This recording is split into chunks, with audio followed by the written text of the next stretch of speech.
because I'm going to put them on the back slot here, I'm going to go ahead and strip these.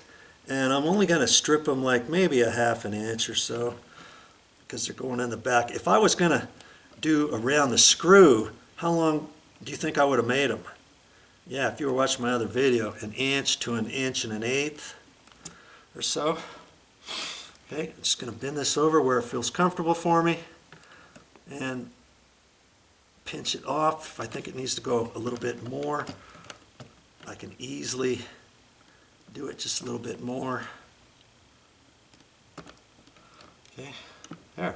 That's what my box is going to look like so far. And obviously, if I was going to loop this over, I would have stripped those back further. I probably wouldn't have cut them off as far to go around the screws. But I'm going to plug them into the back. The first thing I'm going to do, before I do anything, I'm going to take these screws out. And they're held by a little cardboard washer. That way I can push it tight in there without these screws in my way. I did it a different way downstairs. But this time I'm gonna take them out. And I don't really need those washers for anything, but you never know. I'll keep them. Okay. And so now I've got this all ready. I'm going to attach the ground first. I always like to attach the ground first. I don't know why, I just do. Hold my crimper with the hole and my strippers about 3/16 and bend it up. Okay, and I can flip that over and put it on here the same direction as the screw as I'm going to tighten it, and then I can kind of tighten that little edge over and screw this tight. That'll give me a nice connection to the ground. Okay, now I can just swivel the plug back up, and I've got 2 whites, top and bottom, and that's going to be over on the silver screws on the left hand side, and that's where the long slot is. That's the neutral side. The short slot is the black power side. Okay, and then there's a little tab between the screws that if I were to break those tabs off, then it would matter which area I do. Usually you break the tab if you're going to install a light switch and you want light switch to control the bottom and have the top be hot all the time, or the light switch to control the top and the bottom to be heated up all the time. You would just have to make sure your wire to your light switch goes accordingly to wherever you need to go down there. Okay, but we're not going to do that, so it doesn't matter. It does not matter which screw or which hole each wire goes, but I've got it all set up. My white wire, my top white wire is going to go in the top hole. And on this one, there's little rectangular notches there in case you ever want to remove your receptacle. You can take a little screwdriver and push in there and then pull the wire out. So when you see that, you think, where do I put the wire? Put it in the round hole. Don't try to fit it into that rectangular slot. Okay, so I'm just going to take this, bend it, stick it in there. Make sure I'm on, and I've got my top black is going to go on the top black hole, and the bottom is going to go on the bottom one. Now I didn't want to cut the black and white wires any shorter because my ground wire was short. There's still enough room for the ground and stuff. It just makes it a little bit more difficult to fit it all in here. And so now we're ready to put it in the box. I'm going to pull it down like this, put my hand here, bend that up, and then hold it there and bend that up. So I've got kind of like an S. Okay? And because the ground was short, I'll just have to kind of tweak that up in a different spot than the black and white wires. Okay? So now I can push those wires back, and this is spaghettiing into the wall like that. And see, without the screws in the way, I can push this I can push this right up where it needs to go. And make sure nothing is in my way back there. Look at it and see.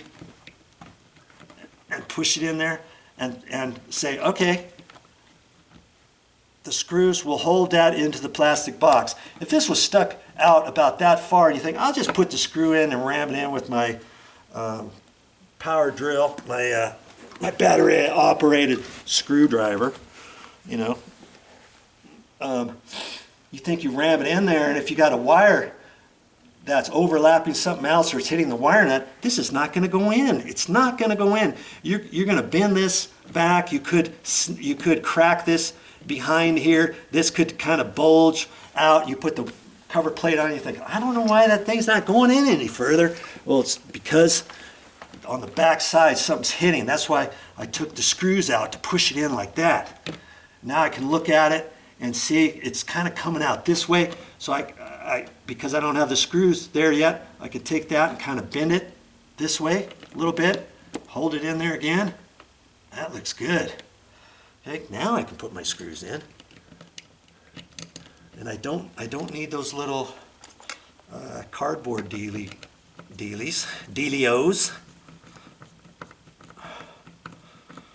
And I can just, oh, yeah. You know what? I forgot something. This is going into a cut-in box. Dabbity nabbit.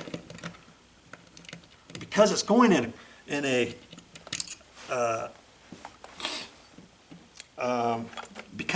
a cut-in box, the cut-in box is sticking out from the wall a little bit because the top flanges is what holds it in there, and then it screws in from the back side. You should see those videos. If you haven't seen those videos, how to install a cut-in box, go to my channel, you'll find it.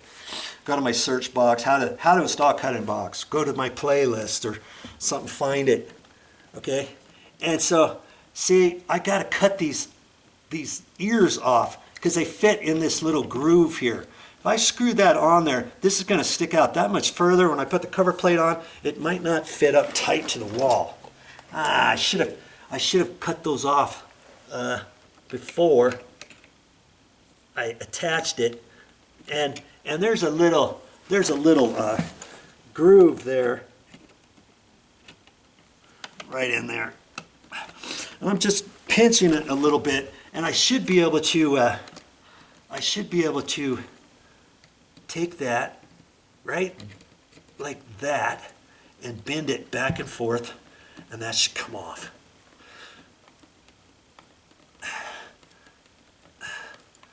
See?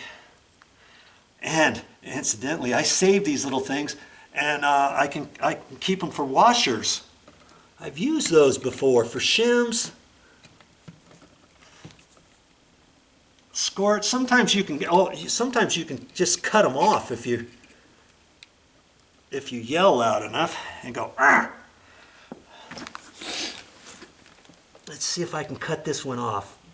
Right there. See? So they'll come off that way, but I usually just kind of give it a good little pinch and then take it close to where it needs to go and take it off. See? Okay. Now am I ready to put this in? Yes. Get it resituated.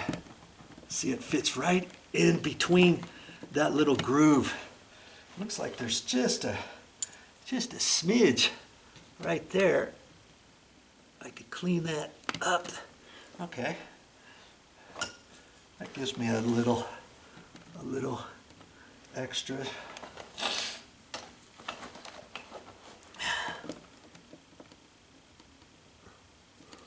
There. I don't want that nib. See, that one, I didn't do such a hot job. Okay, I want it in there because it still gives me a little bit of room to slide it back and forth if I need to. Okay, if I need to. So let me clean this edge off. Now I can put those screws in. because as I don't know if you saw me remove this one, the painters, before we moved in, they painted this, and I told them, I said, before you put the cover plates on, make sure everything's dry. Yeah. Well, he put it on before it wasn't dry all the way, and it came off the back, and I had to clean it off, and I think it's that little bit right there. So I slid the box over a little bit. Might be able to take my my plug and slide it to the right a little bit, making sure I cover both sides. So I may have to adjust that ever so slightly. Okay.